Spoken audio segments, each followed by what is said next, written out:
morning. Can everyone hear me back there? All right. Thank you, Tom, for that lovely introduction. And I'm very pleased to be here at the Securities Regulation Institute giving the Alan B. Levenson keynote address. Director Levenson was the consummate public servant who left an enduring mark on the Division of Corporation Finance and the Commission more generally. I'm happy to say that his legacy of combating corporate corruption and promoting integrity in our markets lives on today. Before I begin, I do have to make the standard disclaimer. The views I express today are my own and do not necessarily reflect the views of my fellow commissioners or the commission staff. The growth of the private markets through exempt offerings, the ascension of the once mythical unicorns, and what these things portend for the future of our public markets has been hotly debated for some time now. Since the late 1990s, private securities offerings have grown at a significantly faster rate than public offerings.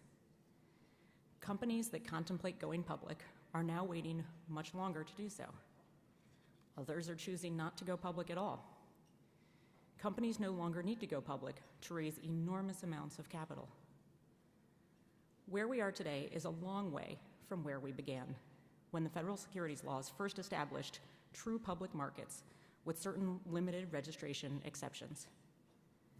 From the inception of the federal securities laws, companies could choose to offer to the broad investing public by taking on substantial disclosure obligations in exchange for exclusive access to a relatively unlimited pool of public capital. Private companies, on the other hand, had to raise capital from insiders or certain large financial institutions and were subject to restrictions on transfer and resale. Private markets were meant to be the exception to the proverbial rule. But through decades of legal, regulatory, and market developments, private companies now have access to increasing amounts of capital, inflating their sizes and significance to investors and our economy, and all without the concomitant safeguards built into the public markets. So how'd we get there?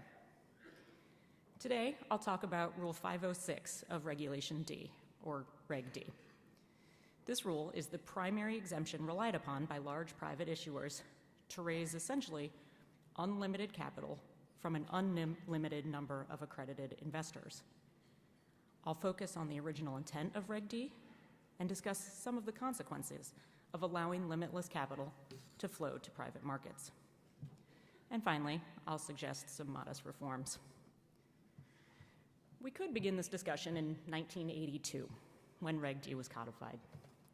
But the story really begins with the statute that created the public registration process, the Securities Act of 1933. As everyone in this room knows, the foundational U.S. securities laws were passed in response to the 1929 stock market crash that preceded the Great Depression. Before 1929, all securities markets in the United States were private and thus dark. The passage of the Securities Act and the Exchange Act and the authority that Congress gave to the Commission reflected an intentional and marked departure from that dark default. U.S. securities laws were designed to protect investors, in large part, by creating public markets, which are subject to registration requirements, and therefore an information sharing process intended to reduce the stark information asymmetry between the issuer of securities and its current and potential investors.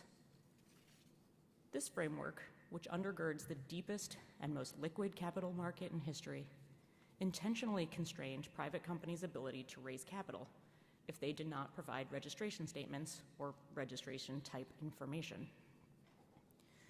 Over the decades, the Commission developed several safe harbors from registration requirements that flow from the Securities Act, including Reg D. However, issuances exempted from the requirements of the public markets were imagined to be relatively narrow in scope. As one House committee report stated, exempt offerings should be, quote, a specific or an isolated sale of securities to a particular person, and were intended for limited transactions where the public benefits are too remote. Moreover, prior to the passage of Reg D, the Supreme Court had noted that determining whether registration is required or exempt turns on whether investors have access to, quote, the kind of information which registration would disclose. As one Fifth Circuit court noted, quote, if investors did not possess the information requisite for a registration statement, they could not bring their sophisticated knowledge of business affairs to bear in deciding whether or not to invest. In that case, the offering would not be exempt. And from its inception, Reg D was intended to facilitate access to capital by small businesses. It was prompted by the Small Business Incentives Act and is the product of the Commission's evaluation of the impact of rules and regulations on the ability of small businesses to raise capital. The Commission has continued the expansion of Reg D as recently as 2020 under the auspices of facilitating capital formation for small and medium-sized businesses. So the Commission coalesced around a narrow exception to the registration requirement for certain securities offerings to a limited type of investor who had access to baseline disclosures in order to allow small business communities to grow and thrive. I think we can all agree this is a laudable goal. Small businesses form the backbone of communities, are drivers of jobs, are critical for the development of new ideas and new technology, and are an avenue of wealth creation, all fundamental aspects of the Commission's capital formation mission. Since 1982, however, Reg D and other exemptions under the Securities Act have changed the landscape of the private markets entirely. Like the children's book, The Very Hungry Caterpillar, unfettered access to capital through Rule 506 has had a bloating effect on private issuers, whereas in prior decades, small private issuers who grew and grew and grew had to turn to the public markets to sate their capital needs. Now, Reg D, among other legal and regulatory mechanisms, has allowed for the development of pools of private capital sufficient to satisfy the needs of even the largest private issuers. The clearest evidence of this may be the mere existence of the once mythical, but now ubiquitous, unicorns, or the private issuers purportedly valued at over $1 billion. When the term was first coined in 2013, there were 43 unicorns. There are now roughly 1,205.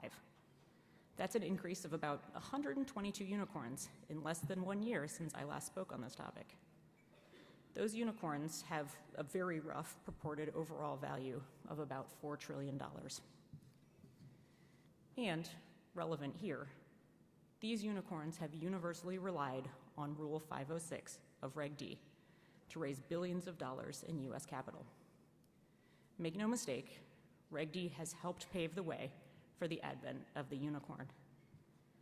Not only can companies rely on Reg D to raise capital as small businesses, but they can keep raising capital and keep growing indefinitely while staying in private markets. The exception is no longer narrow. But there are consequences to allowing issuers to grow so large without any of the requirements of registration. First, investors are simply not protected in the same ways in the private markets as they are in the public markets. The Rule 506 safe harbor provides insulation from blue sky laws and, as I've mentioned, from the registration provisions of the federal securities laws. The current logic for that exemption, more or less, is that if investors are accredited, there's no need for any baseline disclosure obligations. Many of you might say, in fact, that large private issuers are backed by the most sophisticated investors in the world and don't need the SEC to impose disclosure or corporate governance protections. I'm concerned, though, that sophistication is not quite the safeguard it's presumed to be. The relevant question perhaps should be, as the Fifth Circuit noted, whether investors have the information needed to bring, quote, their sophisticated knowledge of business affairs to bear in deciding whether or not to invest, close quote. As private companies have gained increasingly large market power, and as the pool of accredited investors has expanded, including venture capital, private equity funds, mutual funds, pension funds, and the individuals that meet the requisite wealth thresholds, the de facto presumption that accredited investors need no disclosure isn't panning out. In fact, history tells a different story when it comes to adequate underlying information given to or collected by investors. We saw this, for example, in the 2008 financial crisis, and have many recent examples of this continued phenomenon with companies such as FTX, Theranos, WeWork. Consider FTX in particular. Despite the reported presence of many elite and sophisticated investors capable of negotiating for information and protections, FTX was nonetheless described by its court-appointed post-bankruptcy CEO as marred by a complete failure of corporate controls and a complete absence of trustworthy financial information. Bankruptcy filings indicate that FTX didn't even maintain an accurate list of its bank accounts or account signatories. Further, when there are widespread failures among large private issuers, the spillover effects can go well beyond the investor base of that one company. Other companies and investors almost inevitably get swept up in their wake. In other words, there are market integrity implications to allowing private issuers to grow so big without adequate disclosure or oversight. Second, allowing nearly unfettered access to private capital in the dark also raises concerns relating to valuation. Private markets today seem to have certain immutable characteristics that historically have lent themselves to concerns surrounding valuation. Investors may not receive complete or reliable information. Securities are generally illiquid. There's limited price discovery, and trading can be expensive. And investors are not guaranteed the best available price when buying and selling securities. There's also a set of endemic incentives among institutional private markets to show growth in valuations, all to collect fees. Fund managers rely on the growth of their portfolio companies to propel their fees, to reflect prosperous fund performance, to show healthy assets under management, and to distinguish themselves from a crowded field. Portfolio companies are incentivized to report continuously positive values to show not only the successes of their business, but also to justify the valuations given to earlier round investors, and to avoid their investors from having to suffer write-downs. Ironically, the most reliable valuation practices in the private markets come when the underlying positions are priced with reference to the public markets. But when there's volatility in those public markets, which bear the benefits of more accurate pricing mechanisms, there's a tendency to drive money into the private markets, either to escape the volatility or, more cynically, to simply avoid the visible volatility of the public markets. Investors should not mistake less price transparency or less visible volatility for safer waters. Indeed, the more light that we can shine on the valuation of fund assets through the work of auditors and the imposition of internal controls around financial reporting, the better we serve all investors and build integrity into this market. Third, the large and sometimes questionable valuations inure benefits to private issuers in other ways. Academic work has shown the ancillary and collateral effects of private companies using their amassed market power to distort traditional corporate governance protections, from dual-class share structures, inconsistent disclosure across investors, and conditions that create lax or deficient systems of internal controls. Finally, and another perhaps unintended and perverse consequence of the unlimited nature of Reg D is that it may actually be hurting small businesses it was designed to help. The fact that unicorns and large private issuers are able to continue to raise capital through Reg D, even after they have far outgrown that small business moniker, means that the capital going to large private issuers is locked up. As I've said, private markets are notoriously illiquid, with little price transparency and with capital often tied up for years on end. And while information in the space is limited, information that we have collected seems to indicate that small businesses may be relying on other exemptions to raise money rather than Reg D. To me, this says that Reg D is not serving its intended purpose. To put this all into context, I've pulled the regulatory filings for two separate offerings. I won't name which companies. First, Form D. This is the form ostensibly filed with a Reg D offering. In this case, it's the filing of a unicorn, which purportedly has a valuation greater than tens of billions. This form is 6 pages long, consists mostly of check-the-box answers. The company is seeking to raise over $300 million in funding. It lists whether the company's year of incorporation was more or less than 5 years ago. It lists the principal place of business. It lists certain executives and directors, and it notes the types of securities offered. It declines to disclose its revenue or net asset value range. It shows no information about sales compensation nor the total number of investors. It's signed by the Deputy General Counsel, not a chief officer. That's it. That's all this says. Oh, and if an issuer fails to file this form, there's really little to no consequence. The second registration statement is a public offering of securities on Form S1. The S1. Today, this company has a market cap of greater than tens of billions, although at the time of its initial offering, that number was in the hundreds of millions.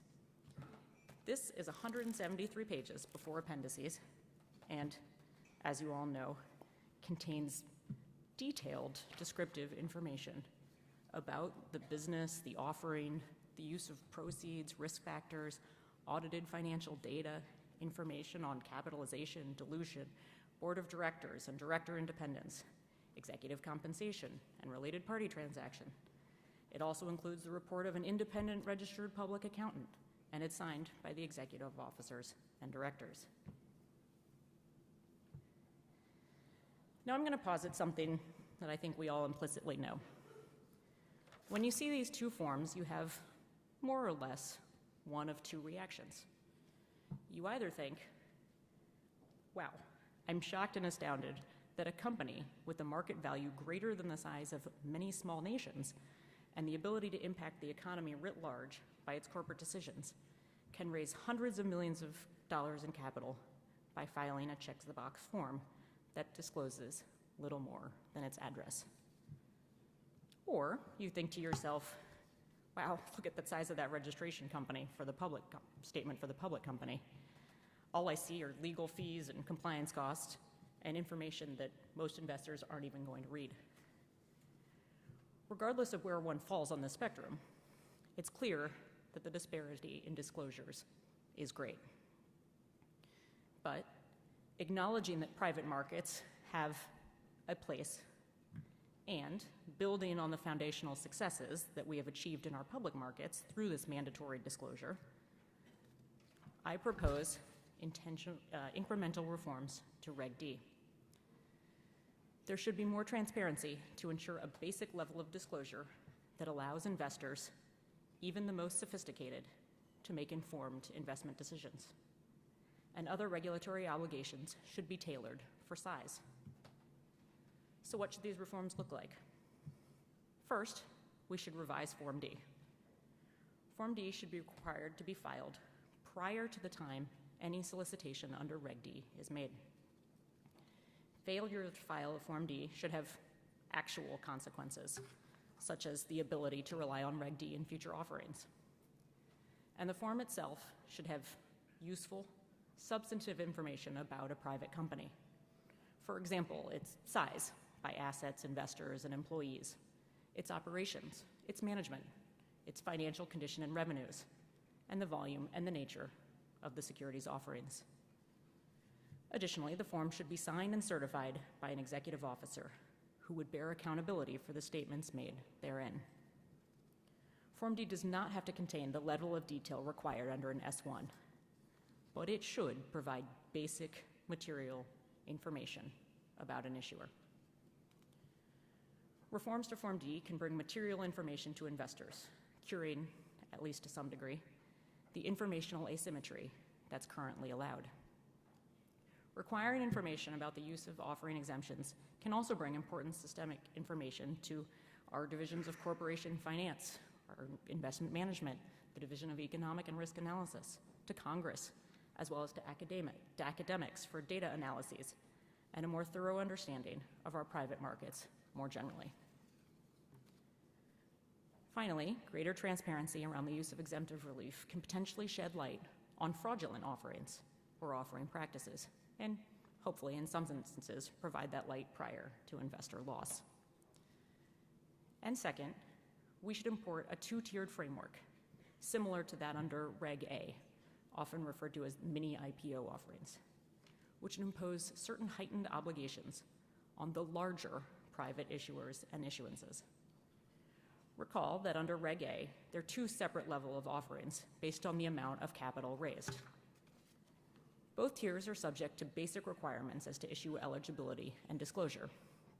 For example, Tier 1 and Tier 2 issuers must file an offering circular subject to review and qualification by the staff and must have 2 years of balance sheets and related financial statements. But Tier 2 offerings for larger raises are subject to heightened requirements. Tier 2 offerings, for example, must disclose to prospective investors financial statements audited in accordance with GAAS by an independent accountant. Additionally, they must file annual, semi-annual, current, and special financial reports with the Commission. The scaled disclosure framework is also available for public reporting companies, with more limited disclosures for newer and smaller public companies, and also accelerated filing deadlines for larger public companies. Smaller reporting companies, for example, have reduced narrative disclosure obligations and can provide audited financial statements for 2 years rather than 3. The adoption of a tiered framework for Rule 506 recognizes that not all offerings are created equally. I envision that, like Reg A, different size offerings would trigger different disclosure requirements. But unlike Reg A, additional obligations would be triggered by the size of the company in terms of market cap, value, or the size of the investor base. In other words, large private issuers, and not the small businesses at the heart of Reg D, would have additional obligations. I believe that, at a minimum, large private issuers should bear heightened disclosure obligations over and above what would be required on Form D, at offering and on an ongoing basis. For example, they should be required to engage independent auditors and would have to provide prospective and committed investors with financial statements audited in accordance with GAAS, along with auditor opinion letters confirming the adequacy of the company's internal controls over financial reporting. To my mind, this is a tailored solution that helps us fulfill our mandates. First, it imposes heightened obligations on larger private companies. In so doing, we would both acknowledge Reg D's purpose in allowing reprieve to smaller businesses, and also help eliminate the benefit and effective subsidy being given to large private issuers on the back of these same small businesses. Second, it provides broader disclosure to investors, which acknowledges again that even among the set of accredited and sophisticated investors, private market investors are entitled to a certain basic set of information. As I alluded to earlier, the reforms I propose to Reg D are incremental but essential. They're among the critical reforms that we can make to ensure that our private markets operate as originally intended. Let's ensure the exemption operates as designed. Thank you.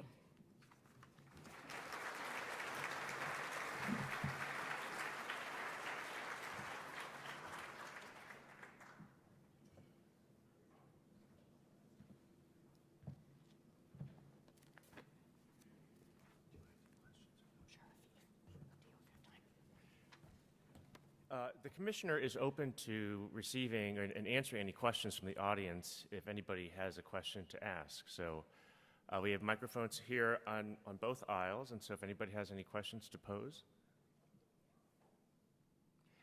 All right, well, actually, then why don't I ask a question? Commissioner Crenshaw, you worked for two commissioners. You've been a longtime SEC staff member. What has surprised you, if anything, about being an actual SEC commissioner as opposed to being the staff for the office of a commissioner? Sure, happy to answer that. A couple things. When I was counsel to a commissioner, which some other folks in this room have been, I thought I pretty much understood the portfolio that a commissioner had. I certainly knew what I had. I listened to my colleagues, but I didn't understand the breadth of responsibility that a commissioner has in looking for, not only our Office of the Chief Accountant, but our municipal securities, our Office of Credit Ratings, in addition to enforcement, exams, investment management, DIRA, CorpFin. So it was just really, truly astonishing how much the commissioners have to think about and weigh in on. And then the second thing was I'd worked with colleagues across the commission, and I was always impressed with them. I have the utmost respect for them. But in this job, that just tripled. I so admire the work of the staff, their dedication, their expertise, their thoughtfulness, and without them, the job would be absolutely impossible. So, all my colleagues across the commission itself, as well as all the staff, are truly astonishing. So, even if they're giving you a hard time, give them a break. We're all busy, but we're doing our best and really trying to look out for the best interests of investors and the markets. And my last question for you is, listening to your speech, I think we have a good sense of what the SEC may be thinking about in its Regulation D and Form D improvements, RegFlex agenda item. But what else about the RegFlex agenda are you most passionate about from your standpoint? I'll say I hope, Right. to convince my colleagues on Reg D. I think it's, as you all know, we have a full agenda. And I think, I'm looking forward to getting the comments on the market structure. I think there's some thoughtful proposals there that really will benefit from the market. I'm looking forward to finalizing some of the other rules that we have out right now in the investment management space. I think some of them are particularly important, but again, benefiting from comment, whether or not swing pricing makes sense in money market funds. So really looking forward to comment there. And then, of course, the CorpFin agenda. I think we have a couple of proposals still coming up that I'm looking forward to getting out the door. But, I think all the questions we're facing on the climate proposal and sort of looking through that comment file is something that's taking a lot of time, but it's something I'm really interested in learning from all of those letters. So I think those are all things we're thinking about, and I'm pleased we've gotten most of Dodd-Frank done. Congratulations. Thank you. Thank you, Commissioner Crenshaw. Well, so we will start back up at 9 o'clock with our General Counsel speak session. So we'll reconvene at 9. Thank you.